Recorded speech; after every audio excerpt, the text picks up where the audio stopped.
Before we set it up, the environment, maybe I will use the opportunity to introduce myself, because I supposed to be one of the people who are answering your questions on this Ask Me Anything session.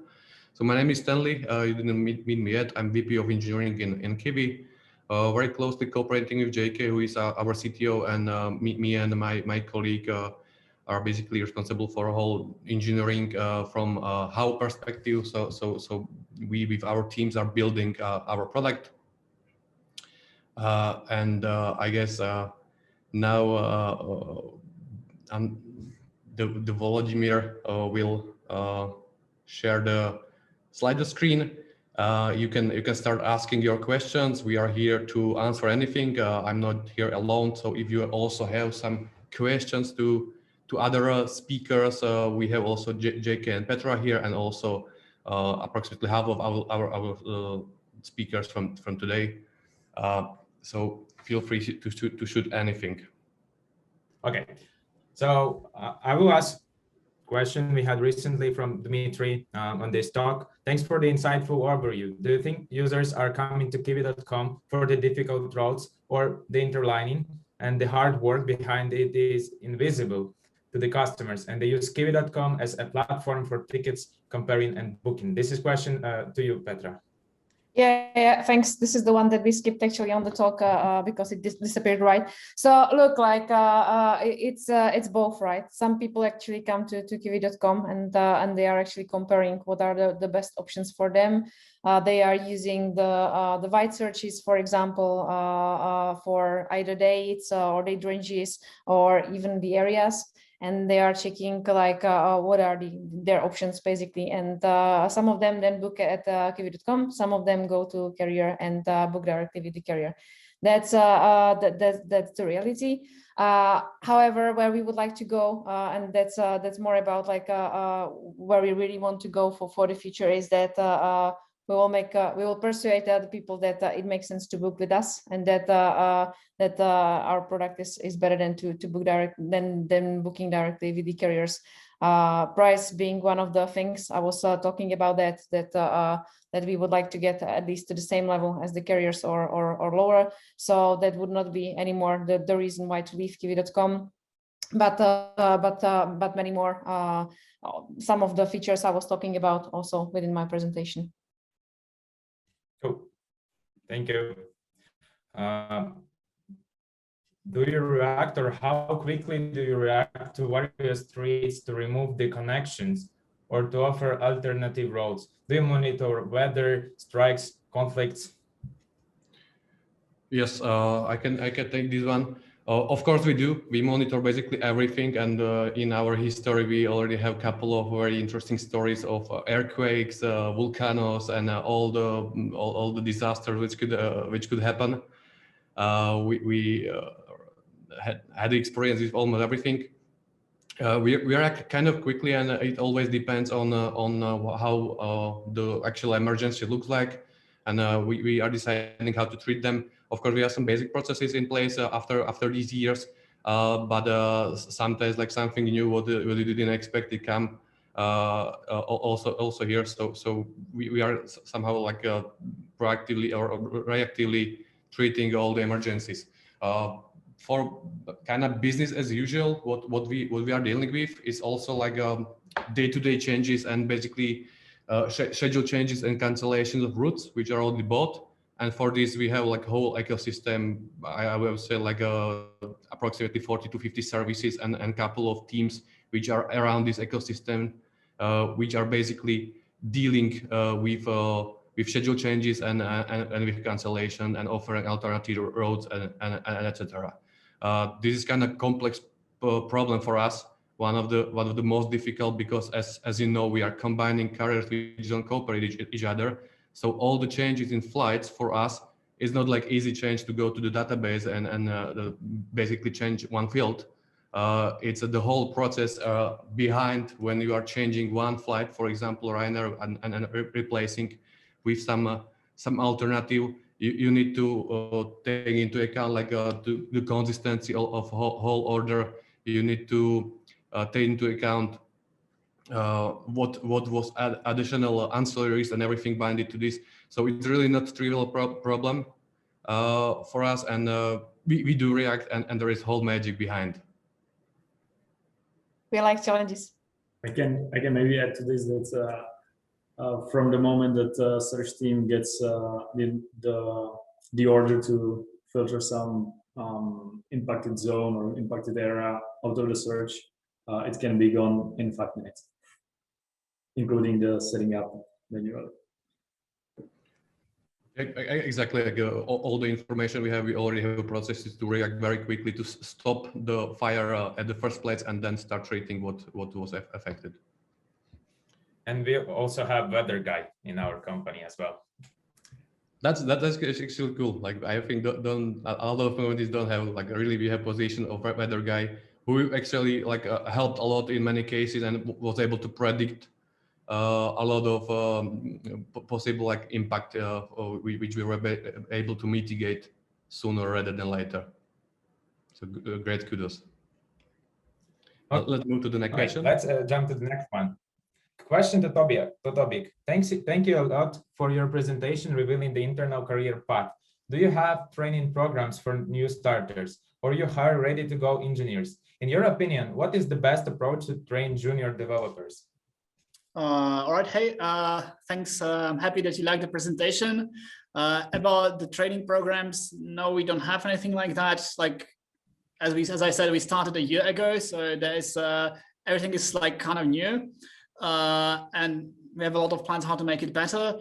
In terms of like whether we hire ready-to-go engineers, like it's important to say that our career path is not fully detached from the industry, right? So it's more about how we classify engineers and how we kind of create like basically target levels, how to grow, where to grow, and formalize it a little bit. But when we hire a person, we basically map that person to our current internal level system, and it usually works just fine. One thing to say maybe that our expectations from seniority are perhaps higher than what is common in the industry. So when you get hired to Kiwi and you're coming through with that senior title, like the title of a senior engineer, it's possible that we will take it away from you by our current standards, but that's not really a problem, like unless you really care about that title. It just means that we have high standards, and you can perfectly perform on a lower level and grow from there. That's working as intended. So our expectations are like only maybe are slightly higher and perhaps slightly tweaked towards the let's say the Kiwicom culture, how we are built internally, which skills we actually require from people. But I wouldn't say it's really like anything major, very different from what you see outside. The last questions about training junior developers. I mean, I can speak for myself. It's great when you have somebody to learn from, like somebody really experienced who is also good at teaching. In terms of how we want to do that at scale, I mean, I think this Kiwicom has a good culture at this, like people are really helpful.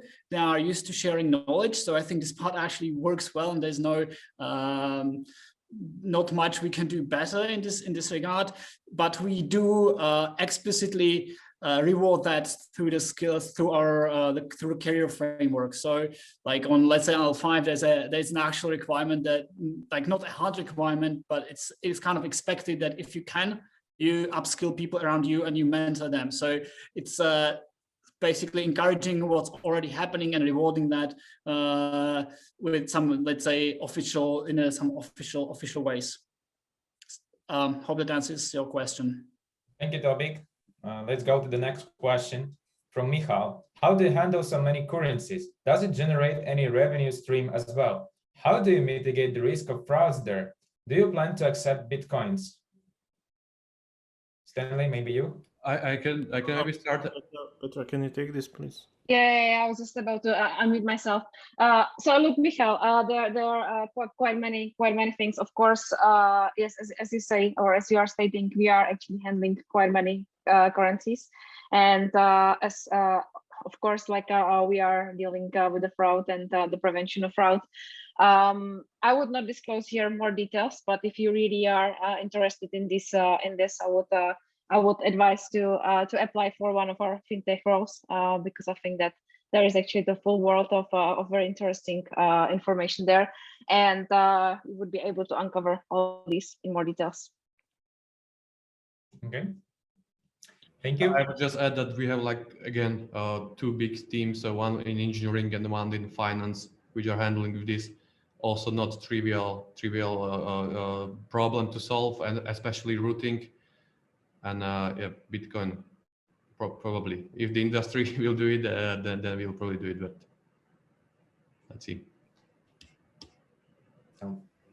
Okay.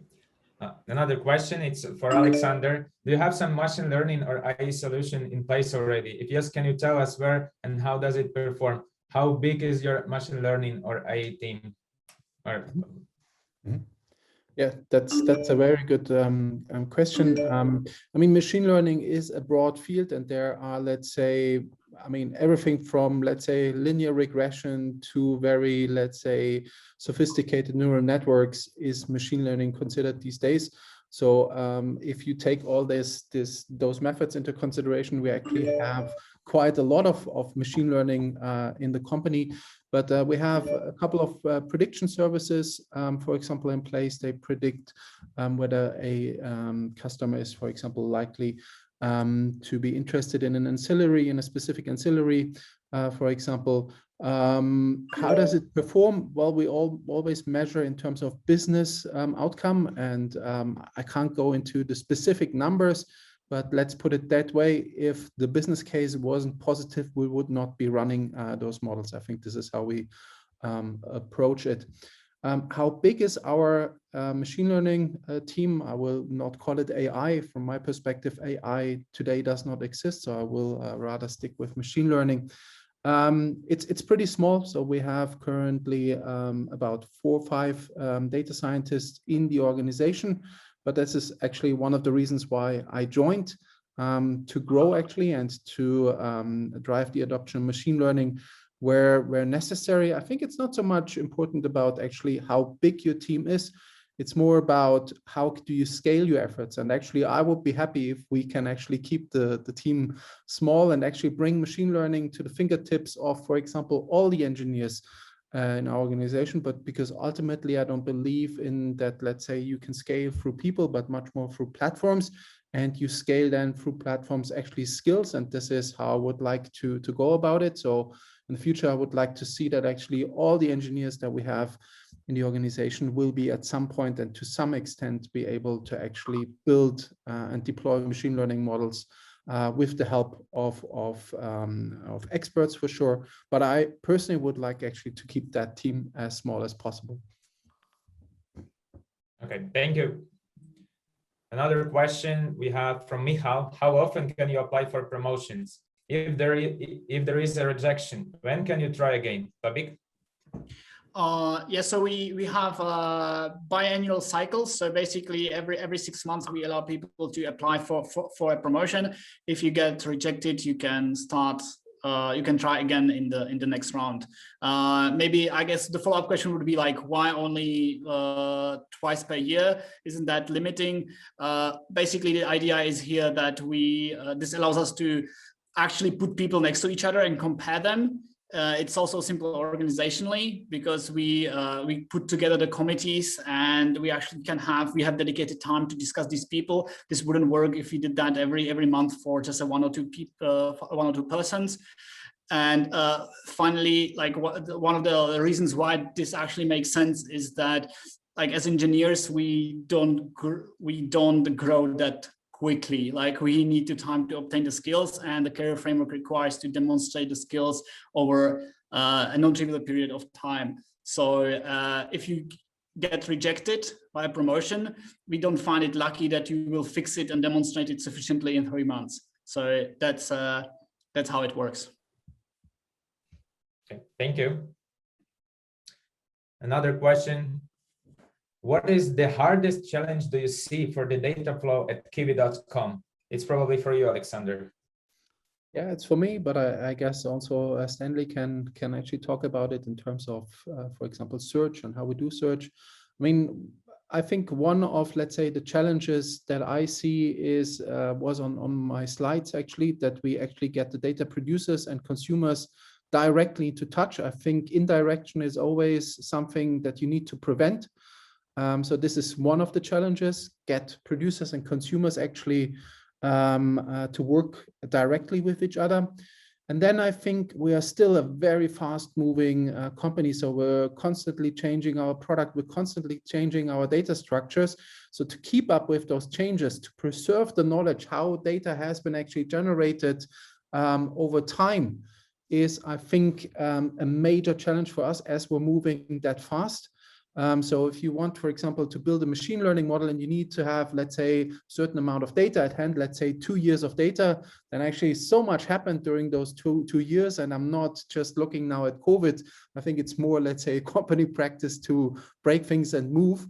I think that is potentially the biggest challenge for us, to keep up with the change, to actually understand how data has been generated and to prepare it so it can be actually consumed and adjusted to those changes. And ultimately, that's then a knowledge management, let's say, challenge. And again, it can be solved through infrastructure, but also, again, to bring actually producers and consumers as closely together as possible. I can confirm, Alex, that basically the current biggest challenges are around data governance, data understanding, and data quality, and basically data understanding implementation. In the past, or in general, the challenges, of course, like around the data acquisition and search, to ensure, like from scalability perspective, to ensure that we are handling everything in the real time, and we have consistent data. There is a whole magic around checks and ensuring that the price and availability is correct, and also around the combination. That's very difficult and very interesting challenges and problems to solve, and our search team are doing great there. So we don't see it as a challenge now, but just because it was challenging in the past, and now it's on a very good track, and the team is great. So currently we are fighting mainly with, as Alex said, connecting producer and consumers, and making sure that they understand each other. Thank you, Stanley and Alexander. I will jump to the next question, which is from Teresa. What biggest engineering achievements from 2020 you're most proud of? That's a great question. I would say, maybe I will let JK comment, but I would say that we managed to survive. There was a very tough year. Team needs to not suffer, but really do some. Like it was challenging for everybody, and we still managed to get there and to survive, and that's one of the biggest achievements.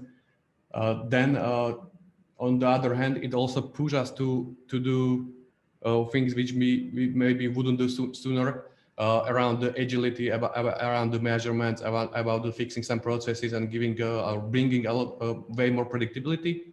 What are very good things we were able to implement, and we will definitely profit from it also for the future. So I would maybe name mainly these. Not sure if JK or Petra or anybody else from the audience can remember of something else. You pretty much said it. So the team didn't get scared from COVID, from the crisis, and we kept building the product in a very flexible way. So it was adapting to the constantly changing market. And mostly thanks to this, we managed to survive. This was a big part of the story. So yeah, we learned to be resilient, and thanks to our flexibility, it went quite well. So this is the biggest achievement during COVID. Maybe one more. In the spring, there was a huge optimization initiative regarding our infrastructure, because we had a big motivation with cutting the costs. So it was pretty good as well, I would say. What I also like, that we managed to work remotely. Teams started working efficiently, and personally for me, it was also achievement how it worked. Okay, let's go to the next question. Do a lot of people book ground transport via Kiwi.com? If not, why? Yeah, let me take this one. So not so many, and there are a couple of reasons why. first, like we are focusing on the optimization of flights because we still have a huge room for improvements there. And second, like mainly during the past year when Corona was there, and when the ground carriers actually succeeded mostly in the domestic markets, they have brands there already. Like we decided not to compete with them in terms of like brand advertisements, and basically competing with them on the same market for us would be just too expensive. So we decided rather to focus on the flights for now, and for the on the combinations on the multimodal that I said before, basically the combination of buses, trains, and flights. And we were not focusing that much on the ground transport itself so far. Thank you.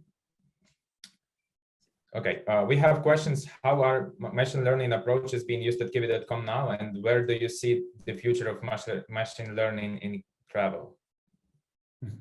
Yeah, I think I answered one or the first part of that question already before. Where do I see the future of machine learning in travel? Well, first of all, what is machine learning? Machine learning is basically an approach to actually detect patterns. That is what machine learning is really great at, and to detect patterns that human beings cannot see in high-dimensional spaces. So this is what machine learning is actually great at. So how can you use that? First of all, I think machine learning is something that only works at scale. So I don't think that machine learning will actually be affected everywhere in travel, especially, let's say, companies who are really, let's say, focused on small niches. Actually, I don't believe that they can actually tap into the power of machine learning. They will need to find something else. I think the most successful companies will be those who have, let's say, a decent market share and actually have a decent, let's say, or have decent amounts of touch points with the customers. Because this is where I actually believe machine learning can help you to actually continuously adopt your product, your offering, and to, let's say, already or almost anticipate what a specific customer might need, right? What is the need of a customer, and how do I inspire actually a customer to go places that he or she has never thought before? And I think this leads basically to how you sense what is currently going on in the markets, what are trends, how you can bring those trends actually and convey them to your customers. And to spot trends, again, you need to have a decent market share to actually see what's happening, or let's say a broad market coverage. So I think this is where machine learning will actually help. It will be focused around the customer and how you create value for a customer. And I don't believe it's actually, let's say, the future is not so much in terms of, let's say, hardcore optimization. For example, revenue management is one of the fields that you often see popping up, but I don't believe actually that this is really, let's say, the future will be much more around the customer, and can I sense what the customer currently needs, and can I actually, for example, also pricing, can I adjust that actually to customer needs, and not so much can I drive my revenues short term, or can I, for example, when we talk about airlines, improve utilization or increase utilization.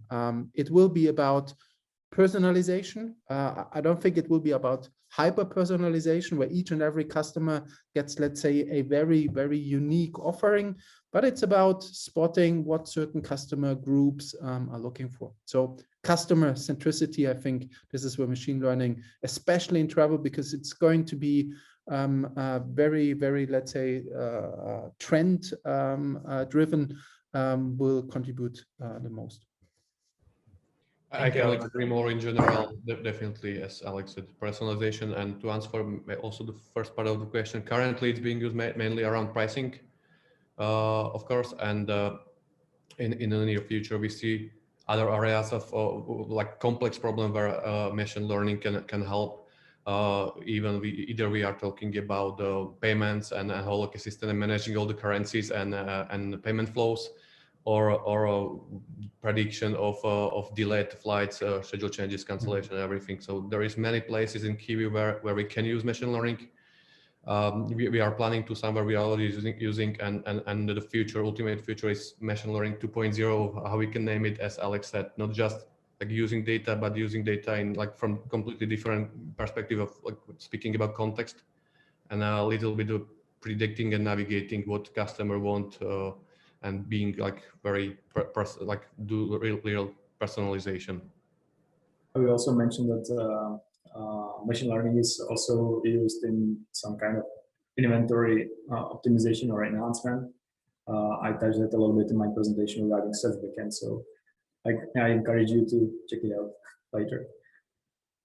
I encourage you actually to check all the presentation if you wasn't able to catch them, what you wasn't, because they were parallel to tracks. So definitely watch them later. Both text and general track were amazing. Fortunately, we can record it. Okay, let's jump to the next one. Do you have a paternity leave in the company or other supports for parents? I can probably take this one because I think that we don't have actually anyone from HR, unfortunately. So we don't have any special program for fathers yet.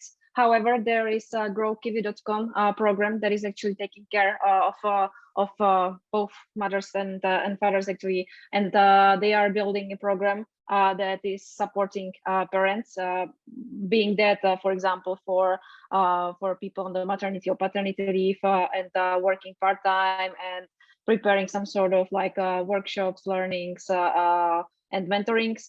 But also like helping with because we have here in the offices quite nice rooms where parents can work together with their kids, or have there someone who takes care of them and work at the same time and be close. So a couple of things. I think that there was actually some nice summarizing article on blog of jobs.kiwi.com, so you can check it out. But in this field, I'm pretty sure that there will be much more coming soon, as we are getting a bit older and more family men and women in the company than we used to. This is something that as a company, of course, we want to support fully.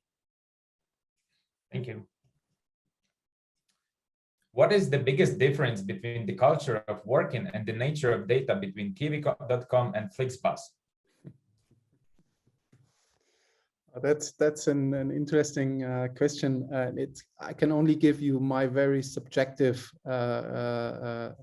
perception on that. So I guess everybody would need to make up their own mind about that.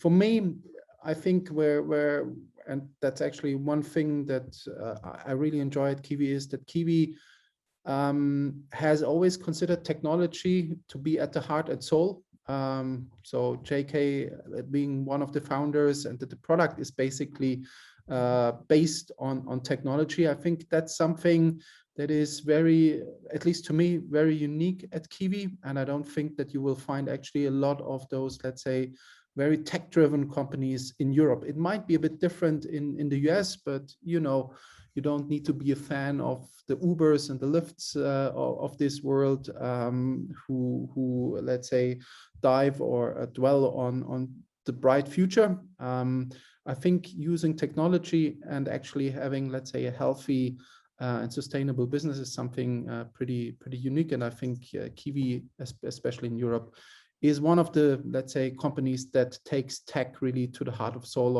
of the company. And I think that's a bit of a difference to Flixbus. Flixbus consider itself also a tech company, but actually, as Flixbus also has, let's say, that whole offline world and that offline product there, Flixbus is a mixture between a tech company and actually, let's say, a classical transportation company. And I think this is the biggest difference. Apart from people, I mean, both companies are young at heart, driving ahead quickly, are ambitious. I think this is pretty much the same, and I enjoy it actually here at Kiwi as I did at Flixbus. In terms of data, I mean, at Kiwi.com, we actually, in terms of amount of data and the amount of data we just process every day, this is just a different scale. Flixbus is much more transaction oriented. At Flixbus, we were not as, let's say, dependent on others. We were not acquiring as much data from other platforms. So this is the difference basically also in the business. I think the other thing about data is that Flixbus was much more focused on internal data and internal data sources. And actually, when we started, we started actually on one huge database. Here at Kiwi, we have actually an ecosystem of microservices with attached databases. So actually, we have already taken that step at Flixbus. We did that step when I was there, and we went from, let's say, one large data source, which is also challenging, to be honest, to a lot of smaller ones. I think at Kiwi we're already there. So definitely the volume and the amount of sources, data sources is different, especially when we consider also our, let's say, dependency on external platforms, on the carriers, on the traveling platforms. That was something where Flixbus, let's say was more autonomous. Yeah, I think those are the major. I would just add that, like, basically, given the fact that Kiwi has majority of the data integrated from third parties, as Alex said, it also means that data are partially correct, what making the whole problem way more fun and more complex with all the edge cases and dealing with this partial correctness. Yeah. Yeah. Okay. Thank you, guys. Let's move on to the next question. What is the expected amount of time spent on performance reviews and on promotion applications? Topic, it's for you. All right. So I don't think there's an expected amount of time. So what I'm going to describe is like how much time I spent on this. I'm a like engineering manager. I have quite a few reports, so this is part of my duties. The performance reviews are supposed to be like the biannual quick performance checks. There's like the majority of that is like having a one-on-one with your report and talking about like what happened in the past and sort of try to map the achievements and the past 6 months onto the official requirements. So in terms of time, there is maybe 1 hour of preparation and 1 hour of like the actual sitting together. I would say it's like this part is like kind of like very natural, very reasonable, because like every manager should be doing this anyway, this kind of work, and we just added a little bit of formality on top of that and guidance. Maybe like the only like little bit on top is some kind of committee where we sync with some other managers around to basically talk about how the situation looks in different teams and compare the people in between them.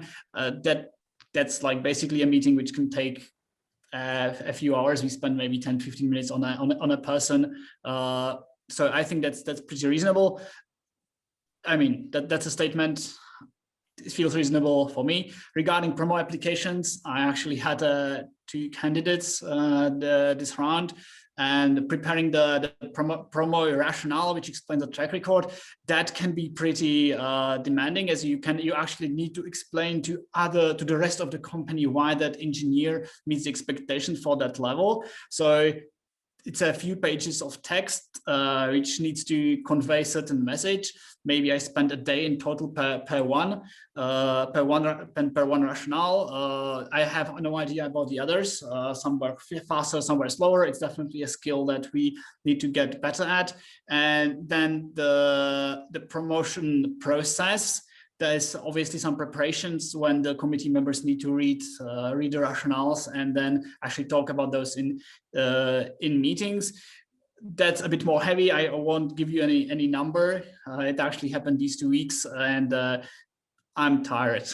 That's maybe the bottom line. As in, it was worth it, but I'm tired. There's definitely a way to make it a little bit faster, considering that this is like the 2nd time we're doing this, and it's not like a skill that we have been nurturing for a very long time. I think there's a great potential to reduce the cost we spent on this.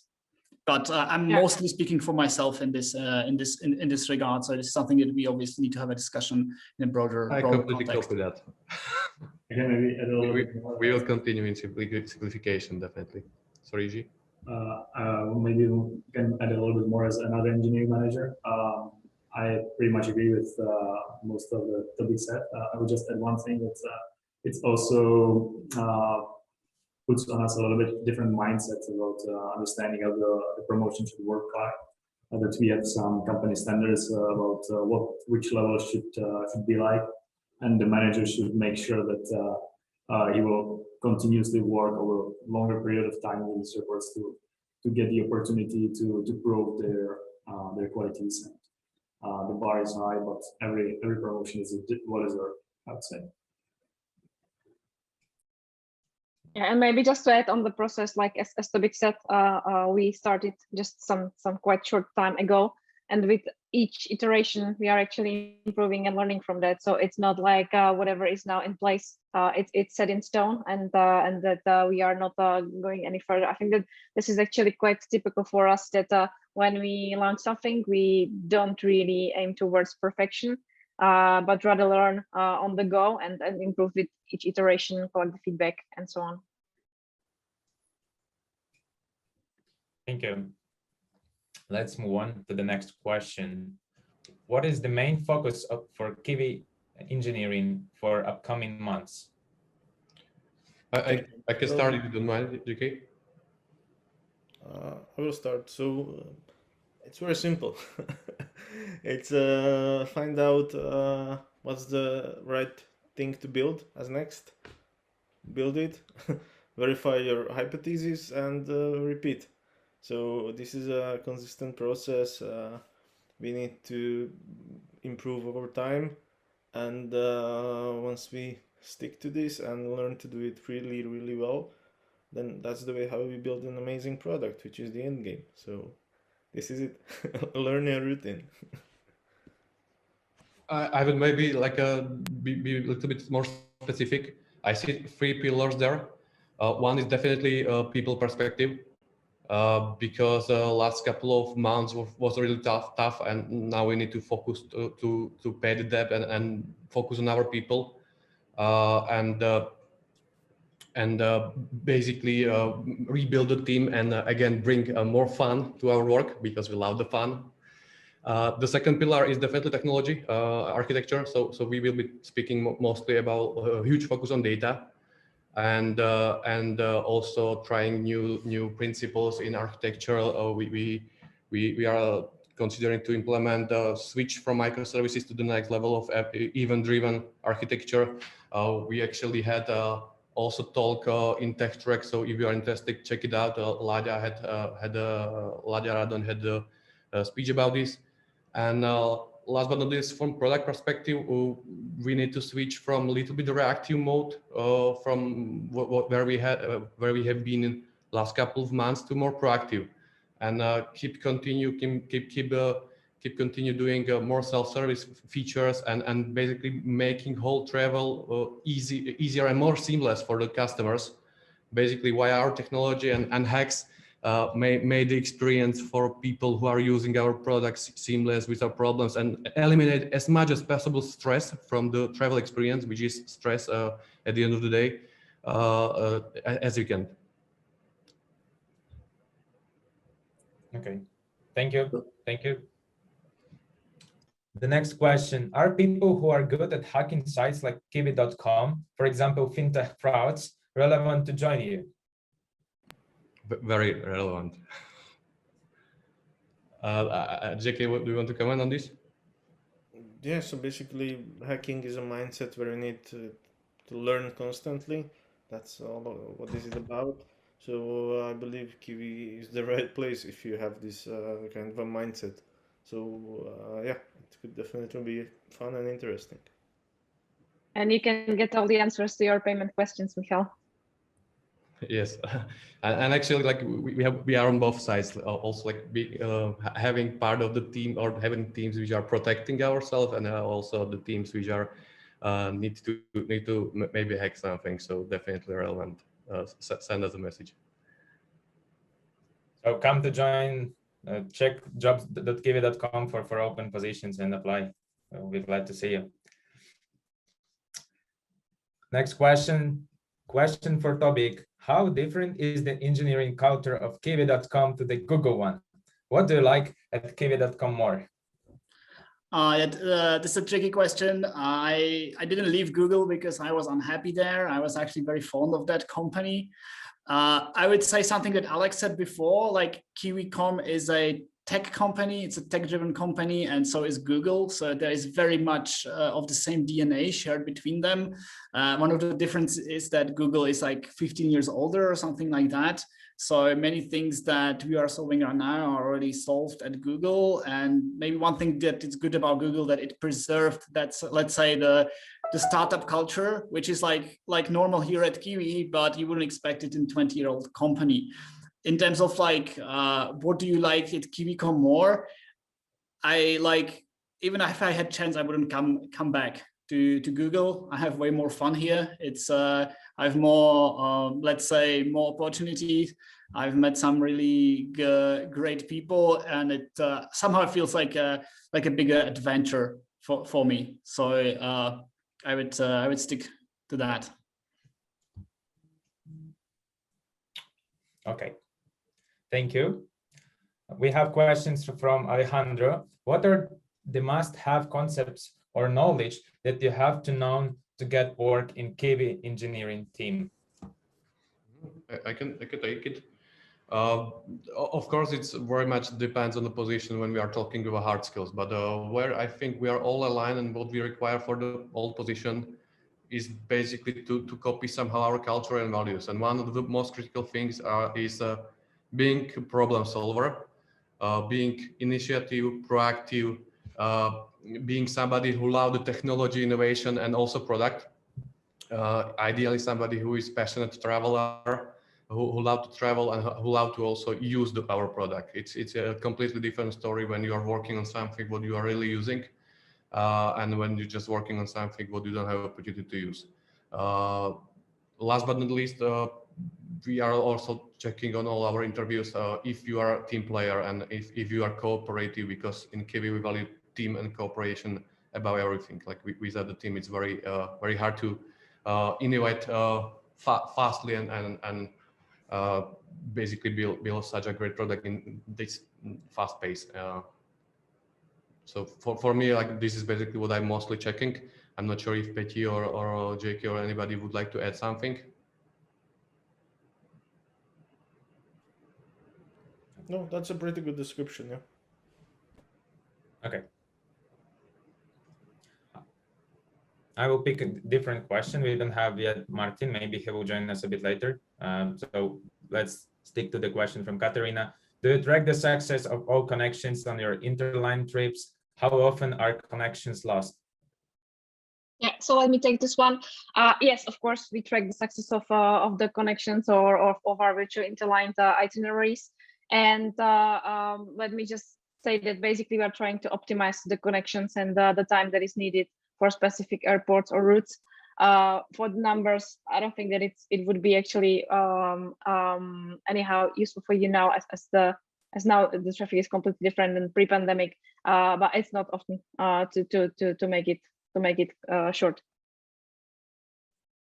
Maybe one more thing that can be said about this: we can't really track the success of all the connections because the passengers not always give us the feedback that they didn't make it, and then we don't have any means how to find out. Yeah, sure. So in case it's fine tune the system. Yeah, exactly. So in case it's the information is not really available in any of the data sources that we are using, or we don't know from the passengers, then of course we don't know. But like most frequently, customers actually let us know in form of like the call, what they can do, or you know, complain or stuff. So we are really trying to solve these issues as we go. Thank you. Okay, question to Martin Jančík and Ludek Webček. What was your biggest design mistake at Kiwi.com? Any lessons learned from there? MJ? Yeah, thanks for the question. Very holistic question. I think there are a lot of mistakes. I think we will still make also a lot of them. I don't know, maybe also Petya has some good ones, but the first thing that comes to my mind, I think, is something that I sort of touched on during my presentation. It's, I think, from 2017, when we sort of tried to jump research and tried to sort of be innovative and just introduce something, some new innovative way how to search for flights. So I don't want to go too much into details, but it was basically like Google for searching for flights. So that we had like one search field in the middle of our homepage. There was nothing else. There was a huge map. And we felt that, okay, this is the way how people will search. And it was all interactive, and you click there, you typed in your destination, it suddenly something new flew in, like to enter additional information. And it was really cool. And we were like, oh yeah, this is amazing. Like nobody has such an animation as we have.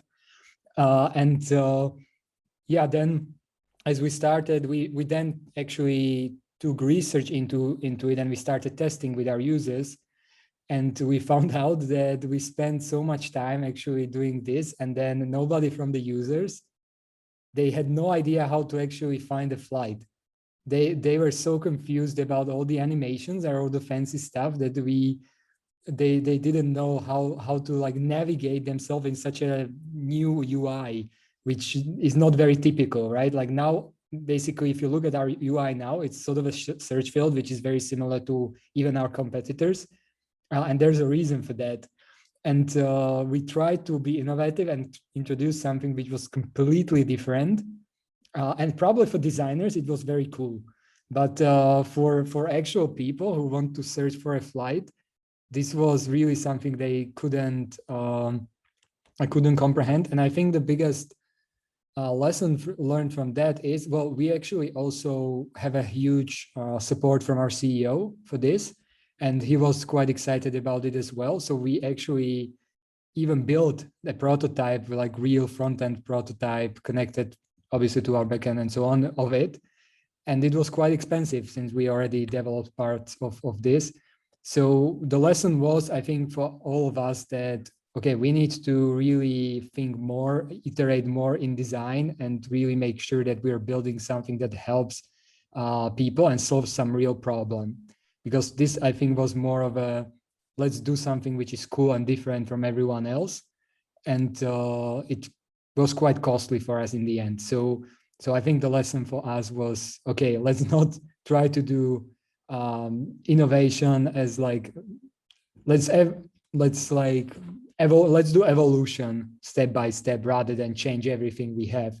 So I think that's the lesson from there. Yeah, just agree on the example. I think that it was actually just the biggest one, and it was also before we actually had established UX research team, which also, like, you know, was kind of like, it was like your kind of thing that we did, and I think that actually thanks to this learning, we put much more emphasis and much more importance on the UX research, and started to establish the team and the processes around that and so on. So I think that at the end of the day, it helped us. But yes, it was, as MJ said, it was expensive because we actually went even to the development, because just back then we did it like that. So yeah, good lesson learned. Thank you, guys. What was the one hardest, tough, the most expensive lesson each of you learned during your leadership at Kiwi.com? I'm not sure now if you should take it from a leadership perspective or like kind of like a perspective. I will focus more on leadership, like what I learned and what I find what is the most important in leadership role, and it is how important it is to build great team you can rely on. I will recommend all the leaders and all the managers to focus on this first, except anything else. Once you have good team, you can rely on, you can delegate things moving way faster, and this is definitely something you should focus on.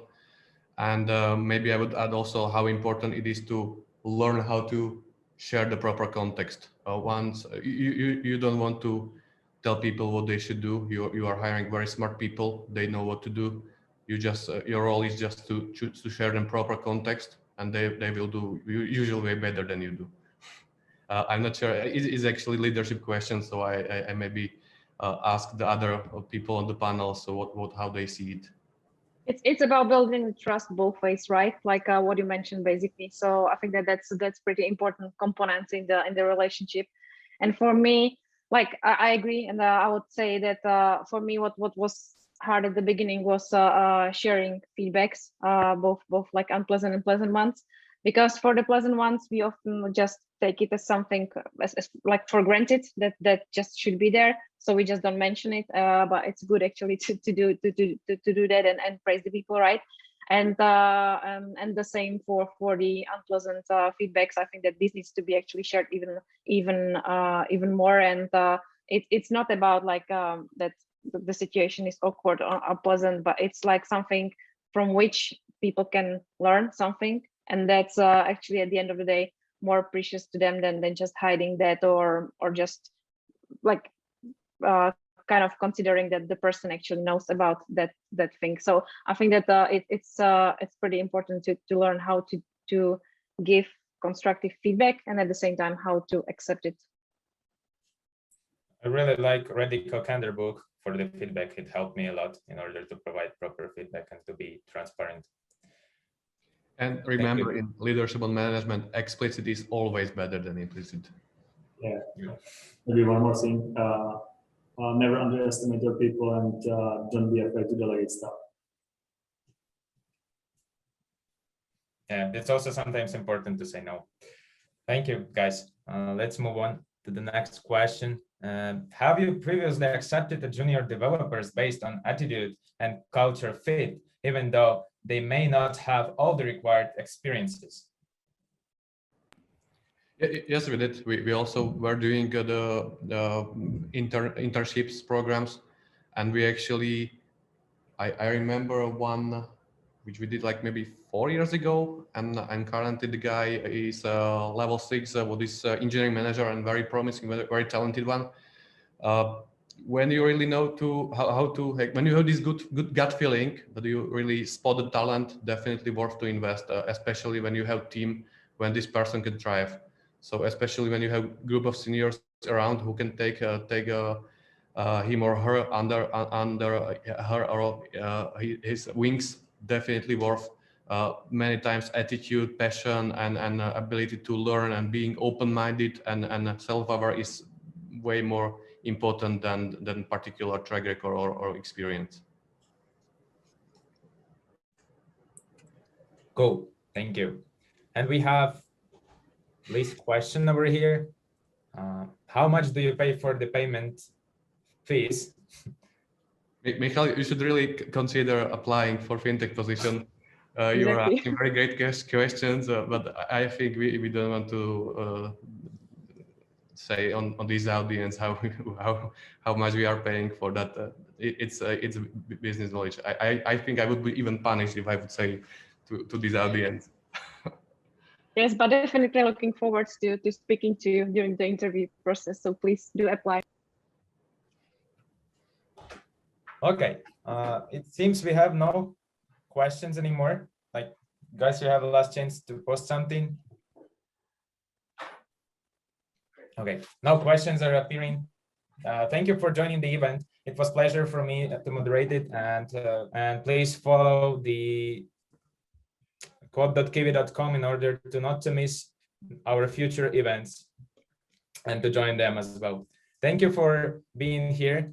Have a pleasant end of the week, and bye.